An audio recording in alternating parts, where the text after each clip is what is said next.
Two barrages of rockets were fired from Gaza into Israel early Friday morning. The IDF responded by striking a number of Hamas military targets inside the Gaza Strip, while at the same time being rebuked by the international community, including the U.S., for fighting terrorism. A horrific attack Friday evening left 7 Israelis dead and 3 wounded. Another attack by a 13-year-old boy left 2 more seriously wounded Saturday morning. I'm Josiah, and this is the Israel Guys.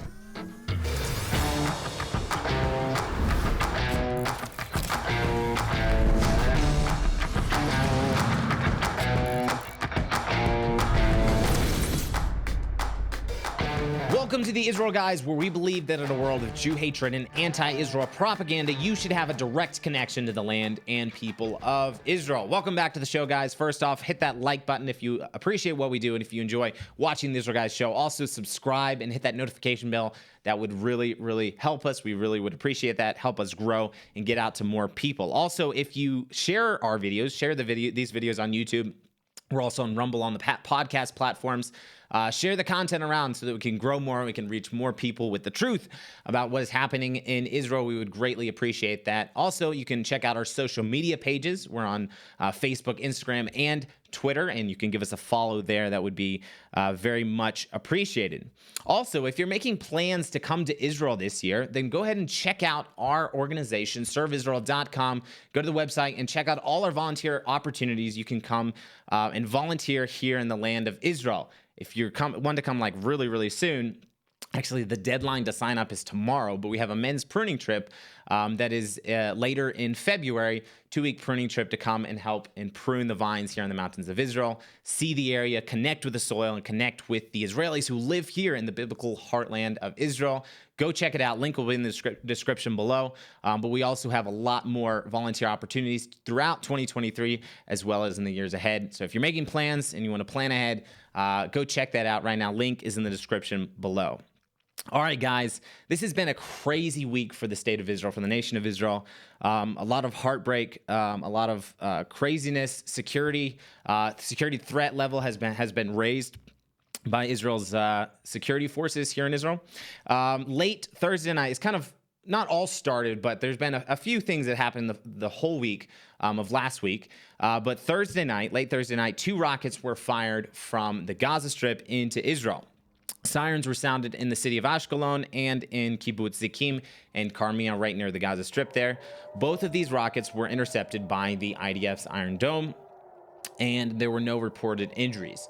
So that was great. So then the IDF went in and started striking Hamas military targets inside the Gaza Strip. So later that night, or actually it was early Friday morning, like 3 o'clock in the morning or something, more sirens were sounded in 3 more kibbutzim, which are right next to the Gaza Strip, as 3 more rockets were fired from Hamas in Gaza. One of them was intercepted by the Iron Dome. One actually fell in an open area, and another of the rockets fell inside the Gaza Strip itself. Like we've said before many times, they're not very competent in what they do, although they do succeed a lot of times, in many cases, in hitting innocent life and killing innocent life inside of Israel with these rockets. A lot of the cases, these rockets don't even make it outside the Gaza Strip, fall inside Gaza on their own people, and end up causing casualties and often deaths to the Palestinian people who live inside the Gaza Strip itself. So these rockets were fired during the IDF's raid inside the Gaza Strip. The IDF fighter jets who went in to strike these military targets, they targeted an underground rocket factory where Hamas was making rockets to shoot at innocent Israeli civilians. They also targeted Hamas military base in the northern Gaza Strip, which served as a major center for Hamas terrorist activities. They training terrorists, things like that. We have several videos we can play of these actual strikes that took place, and then the IDF going in and taking out these military positions, these terror cells inside of the Gaza Strip. The IDF spokesperson made a statement on this strike. He said, quote, "This strike will significantly impede Hamas's intensification and armament efforts. The IDF holds the Hamas terrorist organization responsible for all terrorist activities emanating from the Gaza Strip, and it will face the consequences of the security violations against Israel, end quote.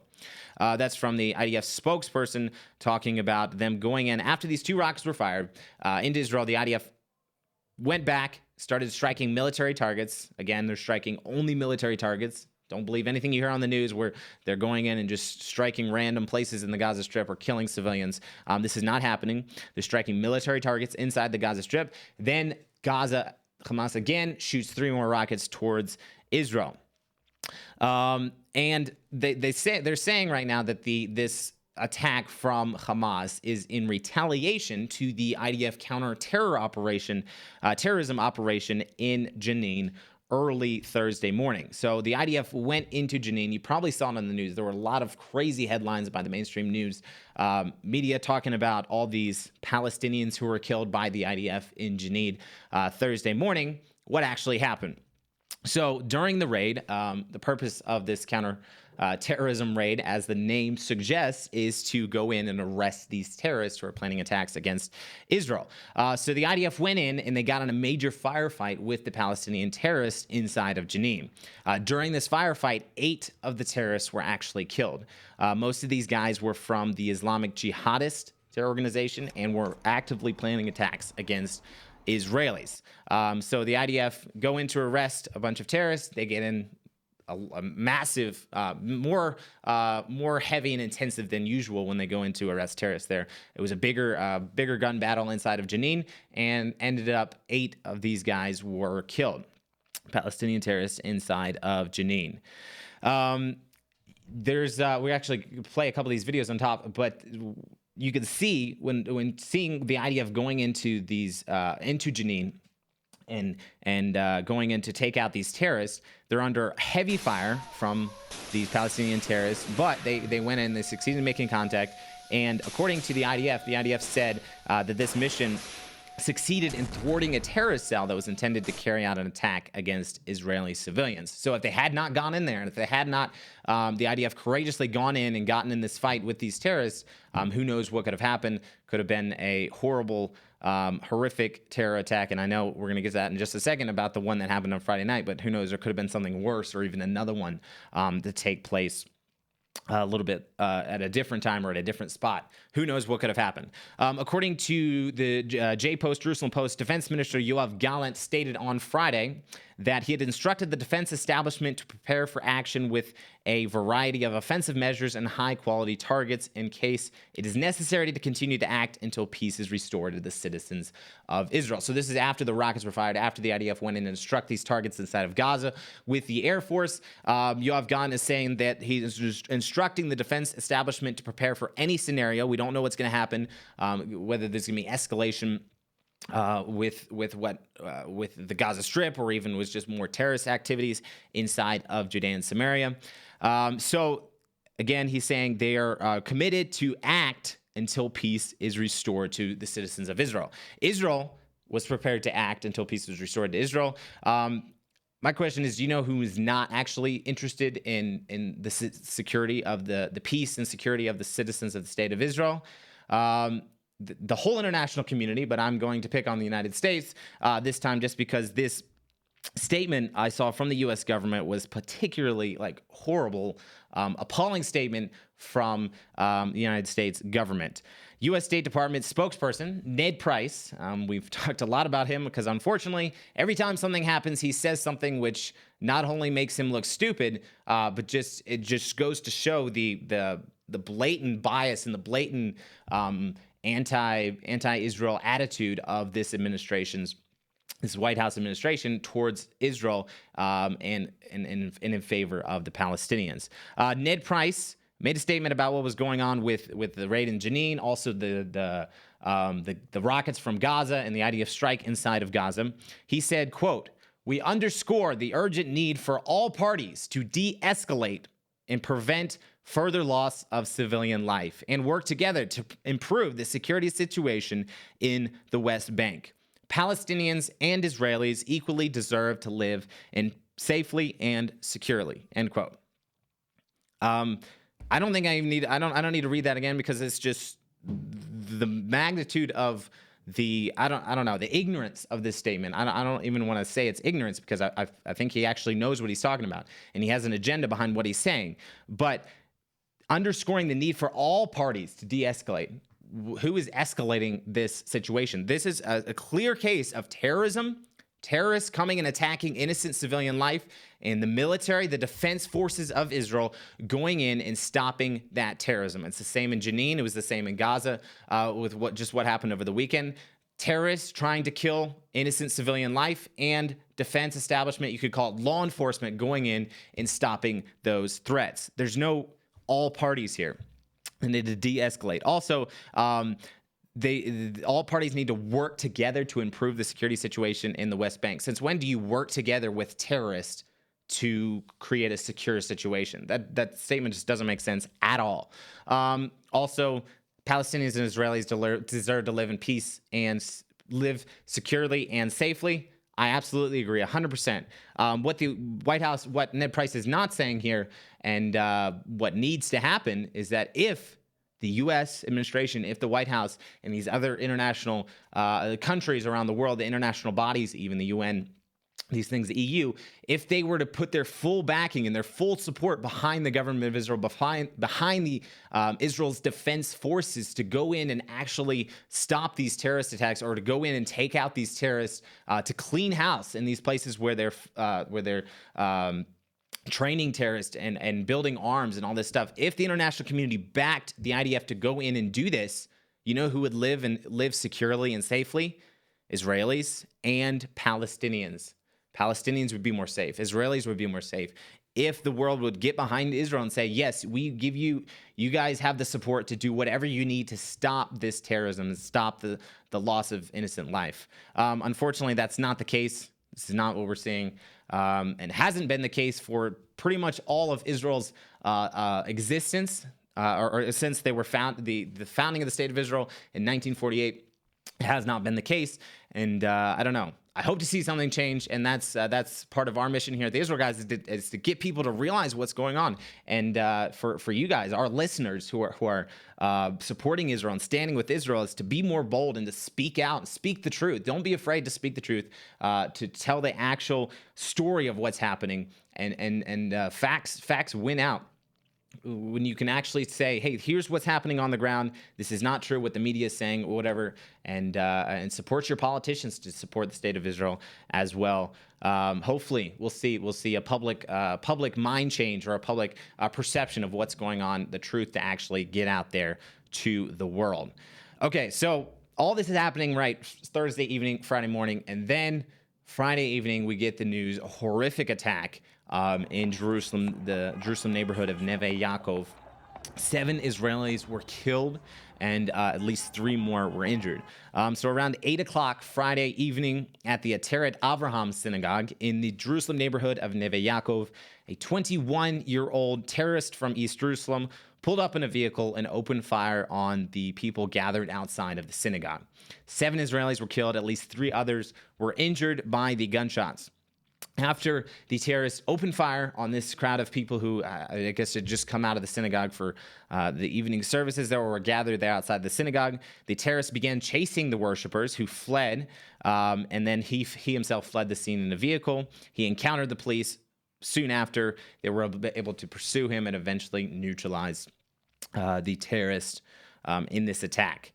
The police commissioner, Israeli Police Commissioner Yaakov Shabtai, who arrived very soon at the scene, he said, quote, "This is a serious and complex attack with a large number of victims. We are currently conducting searches in the area to rule out the possibility that there are more people who are involved in walking around freely.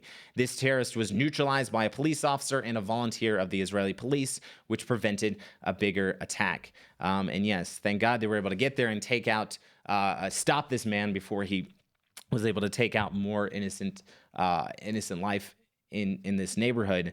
But wow, this is crazy. This is one of the, I'm not sure if it might be the biggest attack that's happened in Israel in several years, where 7 people were killed in one instance. Absolutely horrible.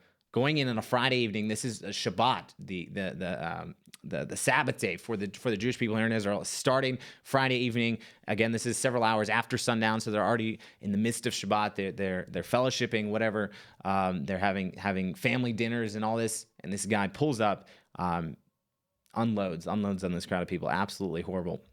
The Prime Minister of Israel, Benjamin Netanyahu, responded to this attack. This is a response several hours after the attack. He said, "This is one of the worst attacks we have known in recent years. Our hearts go out to the families of the wounded and dead. We have assessed the situation and decided on some immediate actions and will act decisively and calmly." That's an end quote from Benjamin Netanyahu. And yeah, I'm gonna go over just what they've decided on. The cabinet's decided on here in just a second. But so horrible attack Friday evening, and then Saturday morning, another attack inside of Jerusalem, this time over at the city of David. A group of Jewish worshipers were returning from morning services. This is, again, it's still Shabbat. Morning services, Shabbat services at their synagogue, when a terrorist opened fire on them. A 47-year-old father and his 23-year-old son were both injured in the attack. The son, who was actually, very interesting enough, he was a off-duty paratrooper, was able to draw his gun and shoot back, actually wounding the terrorist and stopping this attack, even though he himself was very, very seriously injured. The crazy thing is, guys, this attacker, this terrorist, right, who opened fire on these guys coming back from synagogue, he was a 13-year-old resident from East Jerusalem. In what world are 13-year-olds committing terror attacks like this? This is absolutely crazy. And again, this is an illustration of the culture in the Palestinian areas, and the schooling and just the where they're raising these children is absolutely horrible. That they would teach children to go and murder Jews, to go out and kill Jews, and we've talked about it a lot. Unfortunately, a lot of these schools are being funded by international communities like the EU, even the UN schools. They're being funded, teaching stuff like this, teaching propaganda for young Palestinians to go out and murder and kill Jews and Israelis inside of Israel. So in this case, he felt like he was supposed to go out, and he went and opened fire on these guys. Two men were injured. Both the victims were taken to the Shaare Tzedek hospital inside of Jerusalem. Last I heard, the father is in a moderate condition, and the son is in serious. Father is in moderate to serious condition. The son is actually in serious condition. So your prayers would be appreciated for this father and son to be completely healed, and that they would make a full recovery. Israel's security cabinet met Saturday night to discuss a number of steps to be taken after these attacks, horrible attacks. And yes, things need to be done right now. Stuff needs to happen. Steps need to be taken to stop and prevent further terrorism from happening inside of Israel. And obviously, this is not even inside of the quote-unquote green line. These were happening in Jerusalem. The city of David is what they would consider East Jerusalem, also neighborhood of Neve Yaakov. Crazy stuff happening like this. So the cabinet decided on a number of steps, and they're actually going to vote on these steps next week. But this is what the security cabinet decided Saturday night. Some of these steps include the home of the terrorist, of any terrorist who carried out the terrorist attack will be sealed immediately ahead of its demolition. In this case, they're referring specifically to this terrorist from Friday night, that they would immediately seal his house and start demolishing it. Also, the national insurance rights of terrorists and benefits for the families of terrorists will be revoked. They decided that they would immediately revoke Israeli identity cards of the families of terrorists that support terrorism. Also, firearms licensing. This is something interesting. Firearm licensing, will be expedited and expanded in order to enable thousands additional citizens to carry weapons. So actually, the National Security Minister Itamar Ben-Gvir is actually encouraging guys to go out and get a licensed firearm to protect yourself and your family from these attacks. And in this case, in the Jerusalem or the city of David attack, that's how this attack was stopped. The guy pulled his legal licensed firearm and was able to stop this terrorist from taking more life. More things that they talked about in the security cabinet meeting. Netanyahu has decided to on steps to strengthen settlement that will be submitted later this week. So that's another interesting point. Settlement actually strengthens the state of Israel, and it helps deter and prevent further terrorism. Also in the Knesset today, today, Monday, they're going to vote on a bill which would allow the state of Israel to strip terrorists of their citizenship. So all the stuff that they talk about in the Security Cabinet, they have to vote on in the actual Knesset.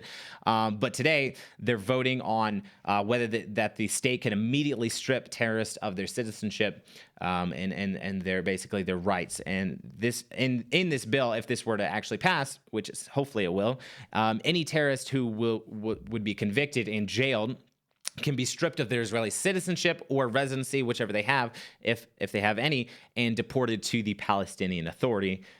If also they deported straight over there, stripped of their citizenship if they received any funds for the Palestinian Authority. So these guys would still be kept in Israeli prisons, but they would basically be stripped of their Israeli citizenship and under the authority of the Palestinian Authority government. Right there. So they're no longer Israeli citizens. They would be considered or given under the jurisdiction of the Palestinian Authority. Also, another good news after steps being taken to after this attack, the Jerusalem municipality began the process of demolishing illegal Arab structures in East Jerusalem. Yesterday morning, the policy was announced by the National Security Minister, Itamar Ben-Gvir, following the synagogue shooting. Ben-Gvir said, quote, "I congratulate my friend Moshe, the mayor of Jerusalem, Moshe Leon, and his Jerusalem police for enforcing the law and carrying out the duties I assigned. We will fight terrorism with all the legal means at our disposal."